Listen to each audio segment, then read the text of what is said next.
রাত ৩টা বাজে। ঘুমের ঘোরে মনে হচ্ছে কেউ একজন আমার রুমে প্রবেশ করছে, এক অদ্ভুত আচরণ করার চেষ্টা করছে। বুঝতে পারছি না কি হচ্ছে আমার সাথে। কে আসবে এত রাতে আমার রুমে? আম্মু, আব্বু নাকি ভাইয়া? কিন্তু দরজা তো ভিতর থেকে লক করা, তাহলে কে আসবে? কি করেই বা আসবে? ঘুমের ঘোরে চোখ খুলতেই পারছি না। অনেক কষ্টে চোখ খুলতেই দেখলাম একজন লোক পালিয়ে গেল। গ্রিন লাইটের আলোয় আবছা আবছা দেখা যাচ্ছে। ভয়ে চিৎকার করতে মন চাইছে, কিন্তু আমি মনে মনে ভাবলাম এই লোককে তাকে আমার হাতে নাতে ধরতে হবে। তারপর একদিন আমি ঘুমের ভান করে শুয়েছিলাম। এই রহস্য জানার জন্য আসলে আমার ঘরে কে আসে এত রাতে এবং আমার সাথে কি করতে চায় এটা আমার জানতে হবে। আর তাই এই রহস্য জানার জন্য আমি একদিন ঘুমের ভান করে শুয়ে রইলাম। তারপর আমার সাথে যা ঘটল এবং যাকে দেখতে পেলাম তা দেখে আমি জ্ঞান হারিয়ে ফেলি। তো বন্ধুরা, গল্পটি শুরু করার আগে আপনি যদি আমার এই ছোট্ট চ্যানেলটি নতুন দর্শক হয়ে থাকেন তাহলে চ্যানেলটি সাবস্ক্রাইব করে আমাদের সাথে থাকবেন। সকালে দরজা খোলার শব্দে ঘুম ভাঙল ঋতিকা এখনো উঠিসনি? কটা বাজে? কলেজ যাবি না? উঠে গিয়ে দরজা খুলে দিলাম। আম্মু আমার দিকে চেয়ে বলল, তোর কপালে কি হয়েছে? এরকম ফুলে আছে কেন? তখনই কপালে হাত দিতেই ব্যথা অনুভব করলাম।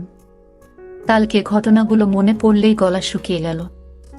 বুঝতে পারলাম না স্বপ্ন নাকি সত্যি ছিল, কিন্তু এতটা ভুল হবে? কে লোকটা ছিল? এরপর কি হলো কিছুই তো মনে নেই। না কিছুই ভাবতে পারছি না। আম্মু আমার উত্তর না পেয়ে, কিরে কি হয়েছে? কই কিছু না তো, কিছুই হয়নি।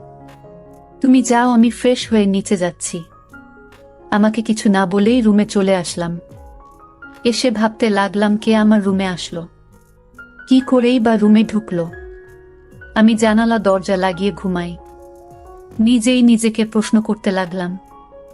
মনের ভিতর হাজারো প্রশ্ন, কোনো কিছুই মাথায় ঢুকছে না। ভাবতে ভাবতে ফ্রেশ হয়ে এলাম। রুমাল দিয়ে মুখ মুছে আয়নার দিকে তাকাতেই দেখলাম মুখটা অনেকটাই ফুলে গেছে। হঠাৎ ড্রেসিং টেবিলের সামনে একটা কাগজ চোখে পড়ল। কাগজটা নিয়ে পড়তে লাগলাম। এটা ছিল তোমার শাস্তি, আমাকে কষ্ট দেওয়ার শাস্তি, আমার থেকে দূরে থাকার শাস্তি।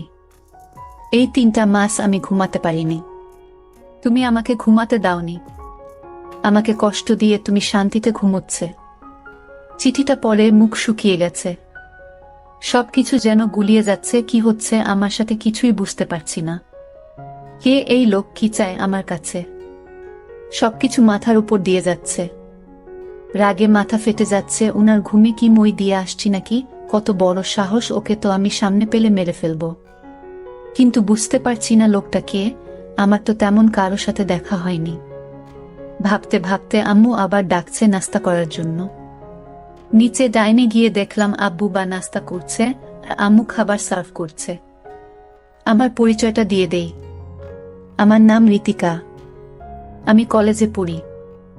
আমি খুবই শান্ত একটা মেয়ে বললে ভুল হবে। একটু একটু দুষ্টুমি করি। আমাদের সিঙ্গেল পরিবার, বাবা মা ভাইয়া আর আমি। আমাদের ব্যবসা আছে, ওটা আব্বু দেখাশোনা করে। আর ভাইয়া সিলেট জেলায় আনসারের চাকরি করে। যাই হোক, গিয়ে বসলাম নাস্তা করতে। বুঝতে পারছি না ঘটনাটা সবাইকে বলবো কিনা। বললে হয়তো টেনশন করবে, থাক বলি না, হয়তো কেউ মজা করছে।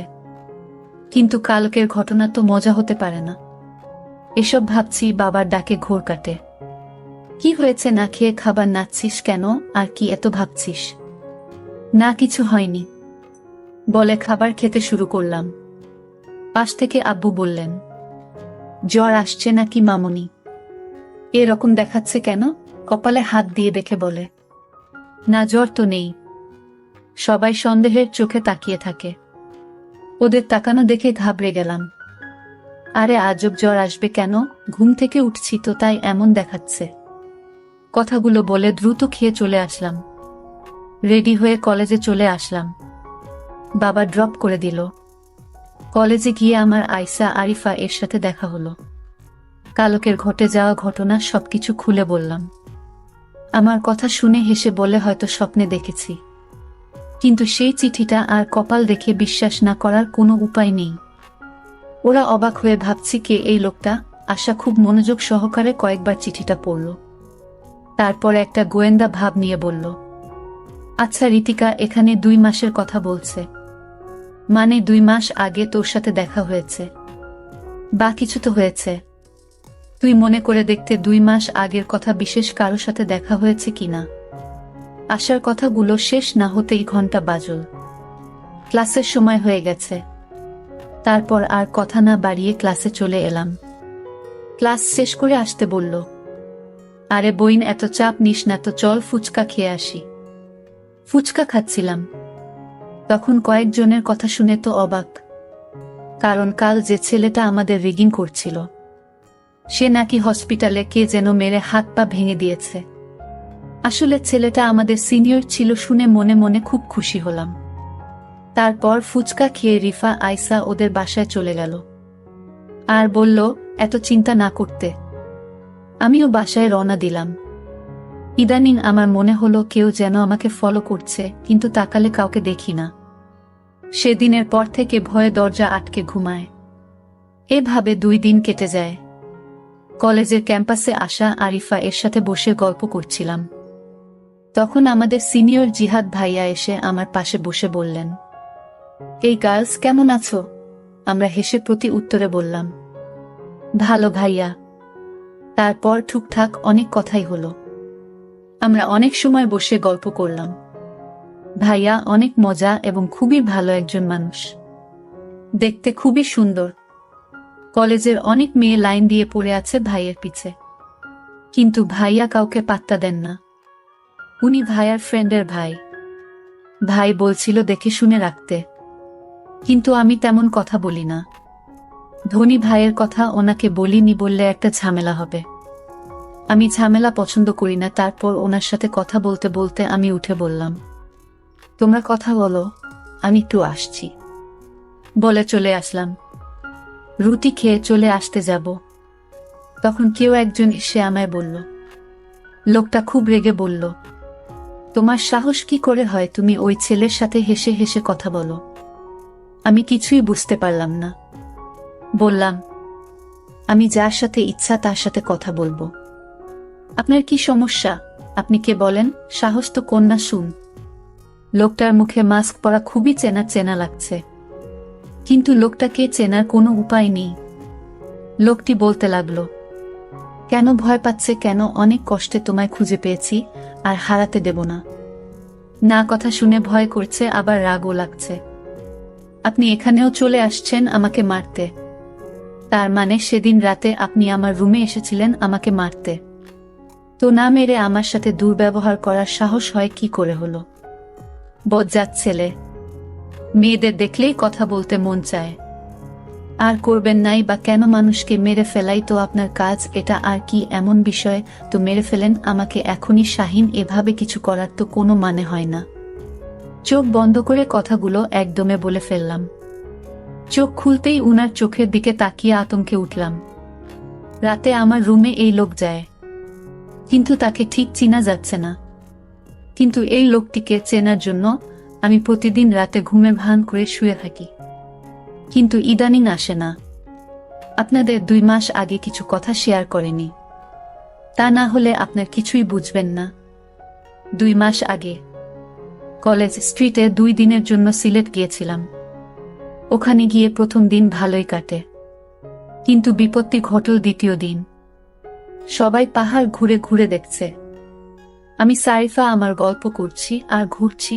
তখন আয়শা আর রিফাত ছবি তুলতে ব্যস্ত। পাহাড়ে ঘুরতে ঘুরতে এক পর্যায়ে ওদের থেকে অনেক দূরে চলে আসে। একটা জায়গায় আসতে যা দেখলাম তাতে আমি অবাক হয়ে হা করে তাকিয়ে থাকলাম। একটা ছেলে হাতে বন্দুক তাক করে আছে, সামনে একটা হাত বাঁধা লোকের দিকে। ছেলেটার সাথে আরো অনেক ছেলের, সব দেখে ঘাবড়ে যায়।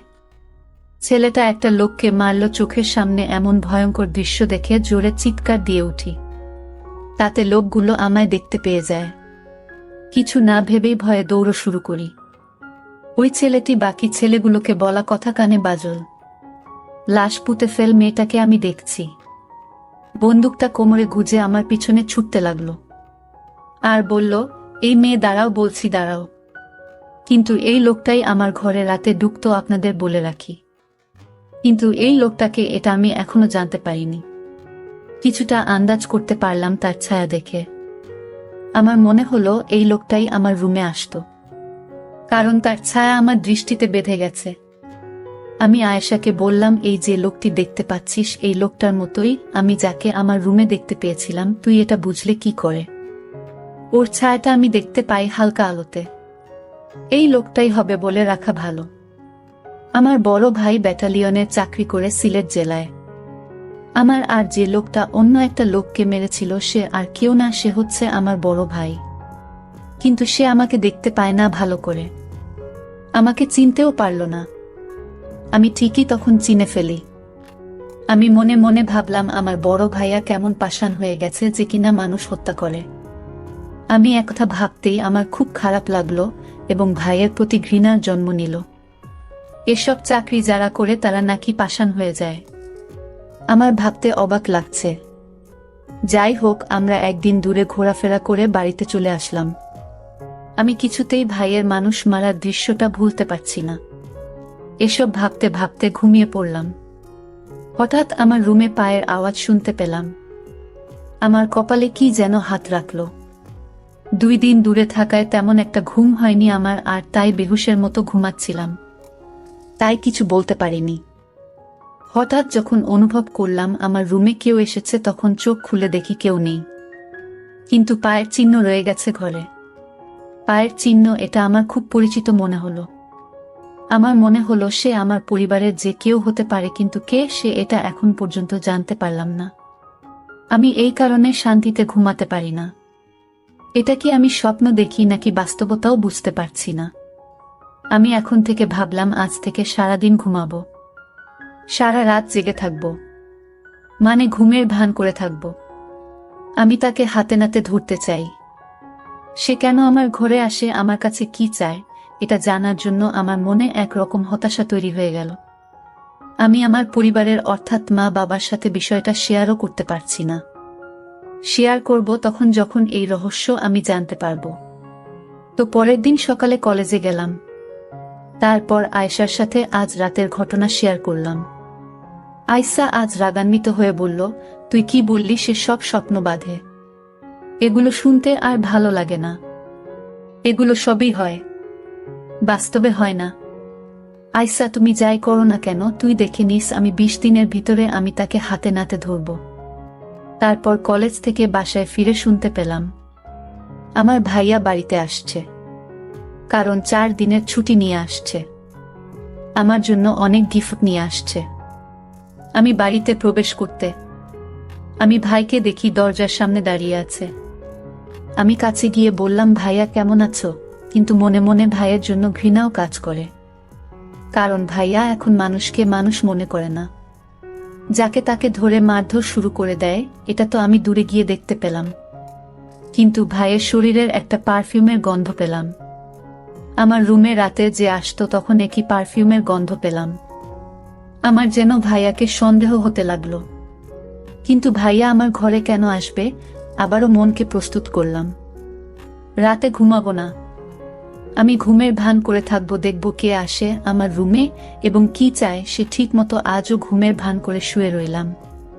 রাত তখন প্রায় 2টা বাজে। তখন আমার রুমের জানালা দিয়ে আমার ঘরে প্রবেশ করল। আমি চোখ বুজে রইলাম। তারপর ধীরে ধীরে ঘাটের পাশে বসল। আমার গলায় 2 লাখ টাকার স্বর্ণ দিয়ে তৈরি আমার গলার হার। যখন লোকটি আমার স্বর্ণের গলার হার ধরে চুরি করে নিতে চাইল তখন আমি ভয়ে কাঁপছিলাম, কিন্তু সাহস করে নড়াচড়া করেনি। তখন লোকটি হাতটা টান দিয়েছে পকেটে নীল, আর তখনই আমি তার সাথে ধরে চলতে লাগলাম চোর চোর। কিন্তু সে আমার মুখ চেপে ধরল। তারপর লোকটার মুখের দিকে তাকিয়ে দেখি সে আর কেউ না, সে আমার বড় ভাই তুহিন। ভাইয়া, তুই আমার রুমে আমার স্বর্ণ চুরি করতে আসছে ভাইয়া। তোকে ভাইয়া বলতেও আমার ঘৃণা হচ্ছে। তখন ভাইয়া বলল, আরে আমায় কিছু বলতে দেবে না, আমি ইচ্ছা করে চুরি করতে আসিনি। তুই তো জানিস না আমি চাকরি করে মাত্র 15,000 টাকা পাই, আর সেই টাকা তো আমার বাড়িতে পাঠাতে হয়, বাবাকে হিসাব দিতে হয়। আমি একটা বড় বিপদে পড়ে আমি তো স্বর্ণের হার চুরি করতে বাধ্য হলাম। শোনো বোন, আমি একটি লোককে মেরে ফেলি। আর তাই আমার চাকরি নিয়ে টানাটানি শুরু হয়েছে। উপরের সব বলেছে, যদি তুমি 1 মাসের মধ্যে 2 লাখ টাকা না দিতে পারো তাহলে তোমার চাকরি থাকবে না। কিন্তু এই কথা যদি বাবা শুনে তাহলে বাবা স্ট্রোক করে মারা যাবে। আর তাই আমি কাউকে জানাইনি। আর তোকে বলে তুই বলে দিতে। আর তাই টাকা ম্যানেজ না করতে পারায় আমি আমার নিজের ঘরে চুরি করতে আসলাম বোন। এখন তুই চাইলে আমাকে পুলিশে ধরিয়ে দেয়। ভাইয়ের কথা শুনে আমি অবাক। তুমি আমার কাছে যদি চাইতে তাহলেই তো আমি তোমাকে আমার স্বর্ণ বিক্রি করে টাকা দিতাম, চুরি করার কি দরকার ছিল? আরে পাগলি, আমি যদি তোকে বলতাম মানলাম, তুই আমাকে বিক্রি করে টাকা দিতে আমি মানলাম। কিন্তু বাবা মা যখন লক্ষ্য করত তোর গলায় হার নেই, তখন কি বলতি? কিন্তু আমি যদি নিতে পারতাম তাহলে তুই এবং আমার মা বাবা ভাবতো এটা চুরি হয়ে গেছে। ঠিক আছে, বুঝেছি, তুমি এগুলো নিয়ে বিক্রি করে চাকরি বাঁচাও। ধন্যবাদ বোন, আমি তোকে এর চেয়ে বেশি দামি হার উপহার দিব। প্রিয় বন্ধুরা, গল্পটি কেমন লাগলো তা অবশ্যই কমেন্ট করে জানাবেন। আর চ্যানেলটি নতুন দর্শক হয়ে থাকলে চ্যানেলটি সাবস্ক্রাইব করে আমাদের সাথে থাকবেন। ধন্যবাদ।